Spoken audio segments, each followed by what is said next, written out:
Alright, I think I got a little time to make this video here. How's it going this morning?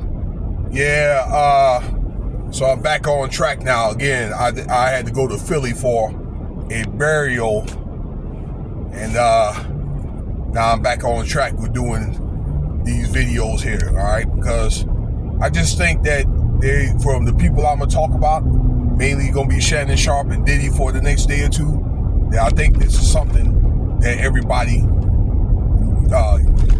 young and old, can learn from things like this, okay? Between that and law enforcement and you know, the procedures of whatever monetary loss that you're going to go through, all over the flesh, okay?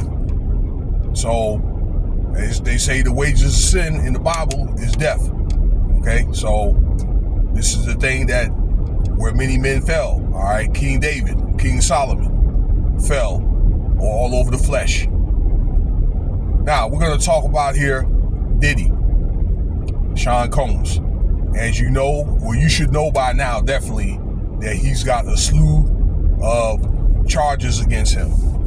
I mean, everything you name it, from SA, men and women, and minors, to, I mean, it's different stuff here, you know, like, it's very difficult for me, you know,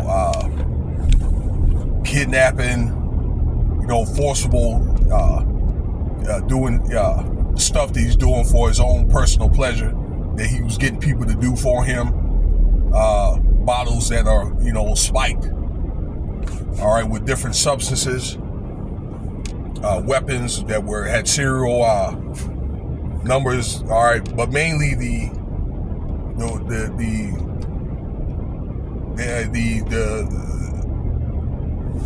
stuff that I said, you know, number 1 and 2. So he had a court hearing yesterday, from my understanding, and he was offered a plea deal, that they worked out some type of deal to where he could be able to live some of his life when he got out, all right? And he turned down the deal. He said he was going to go to trial. And I think that he should have done that, took the deal, and went on with his life, because all the charges that he's facing, okay, where there's 4 or 5 people that he's done stuff to, including a minor, and they have the evidence, okay, where, you know, really all he needs is 20, maybe 25 years, and he's done, all right, which he would have got anyway. But this guy's looking at probably, I don't know, 500 years. Yeah, right, okay. But then he was done. What else?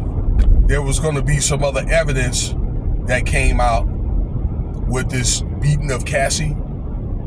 You know, that was a girlfriend that he was dating for 10 years. She did a little bit of singing, where this tape, right, that there was more to that tape than what you saw. That was just like a snippet of it.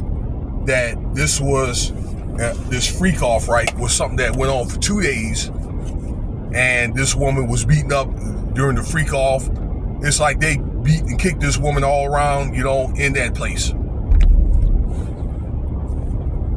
Okay, I'm sorry about the light, y'all. Let me get somewhere get at an angle where there's not as, where the, you know, not as much light. Okay. Yep. So that's going to be something that's going to be brought forth to the court case. You know, I don't know what more that they can bring. I mean, they can, you know, keep bringing stuff, but it's already enough to where he's going to end up getting buried and going to end up broke. But the guy that had recorded it was recorded on a cell phone camera, that he's going to come and he's going to testify about what he saw. You know, these things really don't help. I mean, as you can see, that all the people that he got to participate in some of this stuff, whether they were a participant or witness, okay, that all these people have flipped on him, okay? And they were pretty much caught up to, y'all, that they were arrested on the low, and they're probably under house arrest now, and they were probably asked to testify against Diddy for lesser charges and things like that, okay, or probably to get off, I'd say, okay, that kind of thing, and they can resume with their careers and their lives. So a lot of that they did under the table because of the sensitivity of the case, and it's so high profile, and Diddy's a very dangerous man, because some of these people that he knew, okay, that if the names or whatever, he could have had them taken out. Real talk, okay? That's just how much power that he had. Again, Diddy was a very dangerous man. So that's what's going on right now. Diddy turned down the plea. Real quick. Now, if Diddy, I think if he would have somewhat cooperated with the courts, you know, and things like that, Diddy could have probably worked it out to where he could have made bail, but he violated that opportunity and so forth, okay, to where they just said, no, he's not going to get no bail. But he could have made bail, and maybe could have done maybe 15 years where he could have just, you know, did the time with an ankle bracelet at his home. All right. I believe he probably could have got out in 10 or 12 years, including the time that he's in right now. All right.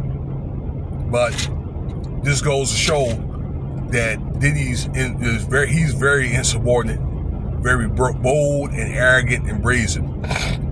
I mean, it's almost like he's given the court system and the FBI and those people, you know, in the legal system, the same attitude as he did out in the streets. And that kind of thing. Because, I mean, but that's a whole different world when you're dealing with legal or you're dealing with law enforcement and things like that. Okay? To where, you know, just because maybe he had a power, that he got away with a lot of things, but I think it got to a point where he just couldn't get away with everything. And when he had an opportunity maybe to work something out to where he could get a lesser charge, he didn't even want to do that. Okay? It's like this guy doesn't have any respect for anybody. You know? And when you really look at the stuff in the video, if you look through it, from the time that he's got locked up until now, didn't even take a plea deal when they had enough to lock him up for 1,000 years. How did this dude even become even a billionaire? You know what I'm saying? Because some of the stuff that he's done since he's been locked up and then not taken, it's like this guy don't really seem very bright. You know what I mean? At all. So, but I'm pretty sure it's the people that he came in contact with, connections, you know, that kind of thing. Relationships. That's basically what's going to get you up the top, all right? Really not all what you know is who you know, okay? And then a lot of these guys, they don't even have the money, all right, and all the resources that you think that they have anyway, okay? So what they say, a lot of the people are not the people that you think they are, that the characters that they play on TV and things like that, on the radio, they ain't even the same people. All right, they get paid to push an agenda. All right, but now for Diddy, and probably for a lot of people his age and things like that, when they get to a certain threshold, or when they get to where their britches, they get too big for their britches, Shannon Sharp or whatever, they get to where enough is enough. And when they're done with you, they're done with you, okay? They're all pawns of the government. So let me know what you think about the video here. Yep, plea. Diddy had turned down a plea, okay, when he could have got out and would have seen a little bit of daylight before the end of his life, where he could have probably enjoyed some of his money with his, you know, granddaughter and things like that, and, you know, his kids. And now that opportunity is all gone. All right, Cash App $Winston Spivey if you want to donate.